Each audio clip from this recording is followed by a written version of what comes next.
Hello बच्चों, let's see this question and here this question says read the information below and answer the question that follow। आपको जो यहाँ पे information दे रखी है वो रीड करनी है और उसके बेस पे आपसे यहाँ पे जो क्वेश्चन पूछा है वो आपको सॉल्व करना है।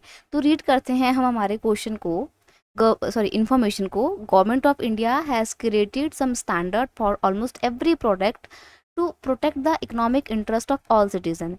गवर्नमेंट ने भारत के सभी नागरिकों के इकोनॉमिक इंटरेस्ट को प्रोटेक्ट करने के लिए सभी चीज़ों के सभी प्रोडक्ट का एक स्टैंडर्ड फिक्स किया है। अब इस स्टैंडर्ड कैसे होते हैं? These standards are like Agmark for agricultural product, ISI mark for electrical product, BIS mark for gold ornament and FPO mark for all the processed fruit product. The details of these certification marks are being discuss here. अब आपको यहाँ पे पूरी जानकारी दे रखी है, details में बताया है कि कैसे ये सर्टिफिकेशन मार्क होते हैं और कहाँ पे काम करते हैं, कौन से प्रोडक्ट पे क्या मार्क होता है और कौन इनको इशू करता है। सबसे पहले है BIS होल मार्क। इसको कौन इशू करता है? ब्यूरो ऑफ इंडिया स्टैंडर्ड यानी कि BIS इसको इशू करता है। कौन से प्रोडक्ट के लिए? सिल्वर और गोल्ड ज्वेलरी के लिए। और ये कब से एप्लीकेबल हुआ है? It is applicable for gold since 2000 and for silver since 2005। यानी कि गोल्ड के ऑर्नामेंट्स के लिए तो ये एप्लीकेबल है सन 2000 से, लेकिन सिल्वर के लिए 2005 से BIS हॉलमार्क दिया जाने लगा है। एगमार्क की बात करें तो इसको कौन इशू करता है? Directorate of marketing and inspection of the government of India. और कौन से प्रोडक्ट के लिए इसको इशू किया जाता है? एग्रीकल्चरल प्रोडक्ट के लिए। और ये एप्लीकेबल है 1937 से। हालांकि 1986 में इसको अमेंड भी किया गया था, इसमें चेंजेस लाए गए थे जब CPA एक्ट आया था।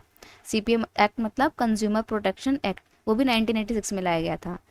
ISI मार्क की बात करें तो इसको ब्यूरो ऑफ इंडिया स्टैंडर्ड यानी कि अगेन जिस BIS हॉलमार्क जिसको इशू करता है वही BIS ISI मार्क को भी इशू करता है। ठीक है, विच प्रोडक्ट, ये कौन से प्रोडक्ट इशू किया जाता है ISI मार्क? इंडस्ट्रियल प्रोडक्ट और इलेक्ट्रिकल अप्लायंसेस और सीमेंट के लिए भी इसका इस्तेमाल होता है। इसको मार्क किया जाता है। अफेक्टिव है 1955 से। FPO मार्क की बात करें तो इसको ministry of food processing issue करती है। और इसको कौन से प्रोडक्ट के लिए इशू किया जाता है? प्रोसेस्ड फूड प्रोडक्ट्स के लिए। अफेक्टिव है 1955 से। इको मार्क को कौन इशू करता है? Bureau of Indian standard. और ये कौन से प्रोडक्ट के लिए इशू किया जाता है? इको फ्रेंडली प्रोडक्ट्स के लिए। और ये इफेक्टिव है 1991 से। अब हम आते हैं हमारे क्वेश्चन पे। क्वेश्चन है FPO mark is applicable on which product. FPO mark कौन से प्रोडक्ट पे एप्लीकेबल होता है? तो अभी हमने आपको बताया था, ये रहा FPO मार्क।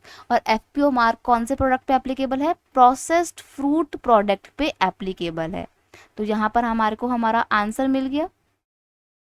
ऑप्शन में देखते हैं कहाँ पर है, प्रोसेस्ड फ्रूट प्रोडक्ट। आपका ऑप्शन 1 ही बिल्कुल सही आंसर है। ठीक है, इंडस्ट्रियल प्रोडक्ट की बात करें तो इसके लिए आपका ISI मार्क होता है। ठीक है, ये एलिमिनेट हो गया। इको फ्रेंडली प्रोडक्ट की बात करें तो इसके लिए इको मार्क होता है, इको मार्क। और अगर एग्रीकल्चर प्रोडक्ट की बात करें तो इनके लिए होता है एग मार्क। तो ये अलग अलग प्रोडक्ट के लिए अलग अलग मार्क हैं। FPO मार्क का इस्तेमाल होता है प्रोसेस्ड फ्रूट प्रोडक्ट में। अब ये प्रोसेस्ड फ्रूट प्रोडक्ट कौन से होते हैं ये भी जान लीजिए। जो फ्रूट के प्रोडक्ट्स होते हैं, जैसे आपका पिकल हो गया, आम का अचार, और जूस जो भी आप पीते हो, जैसे रियल जूस आते हैं, जितने आप कोल्ड ड्रिंक्स वगैरह पीते हो, फ्रूटी हो गया, जैम हो गया, इन सब पे आपका FPO मार्क देखने को मिल जाएगा। ठीक है, so option A is your final answer over here. I hope you understood it well. Best of luck.